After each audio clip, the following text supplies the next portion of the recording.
শিবরাত্রির দিন সকালবেলা নিজের শিবকে সঙ্গে করে এই রাস্তা দিয়ে আমি চললাম আমাদের মন্দিরের উদ্দেশ্যে। আমাদের মন্দিরে যেতে হলে এই রাস্তা দিয়েই কিন্তু যেতে হয়। আর দেখেই বুঝতে পারছো যে রাস্তাটা বেশ কিন্তু ঘন গাছপালায় ভর্তি আছে, আর অলরেডি আমাকে কিন্তু মশা কামড় দেওয়া শুরু করে দিয়েছে। তো সমস্ত কিছু গুছিয়ে নিয়ে আমি মন্দিরের উদ্দেশ্যে চলেছিলাম। সঙ্গে বড় ছিল, দুজনে মিলে একবারে বাবার মাথায় দুধ ডাবের জল ঢেলে দিয়ে তারপরে দুজনেই যে যার কাজে বেরিয়ে যাব। খালি পায়ে যাচ্ছিলাম। প্রথমটা তো খুব একটা অসুবিধা হয়নি, কিন্তু একটা রাস্তায় গিয়ে ভীষণ অসুবিধা হয়েছে, ঠিক এর পরের জায়গাটাতে।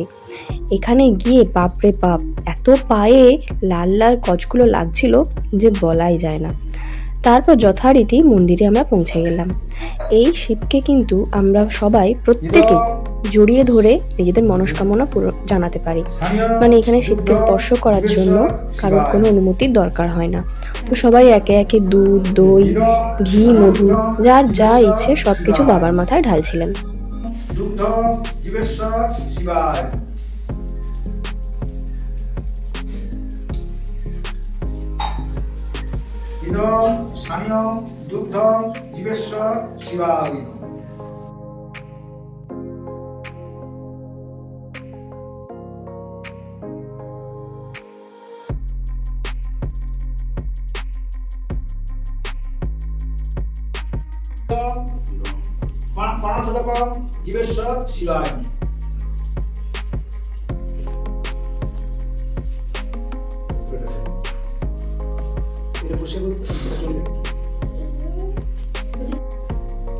আমার শিবরাত্রি তো এইভাবেই কেটে গেল, খুব শান্তভাবে নির্বিঘ্নে নিজেদের মন্দিরে শিবের মাথায় দুধ ঢেলে আমার শিবরাত্রি খুব সুন্দরভাবে কাটলো। তোমাদের শিবরাত্রি ঠিক কীভাবে কাটলো আমার সাথে কিন্তু অবশ্যই শেয়ার করো। দেখা হচ্ছে নেক্সট ব্লগে। ততক্ষণ সবাই ভালো থাকো, সুস্থ থাকো, টাটা।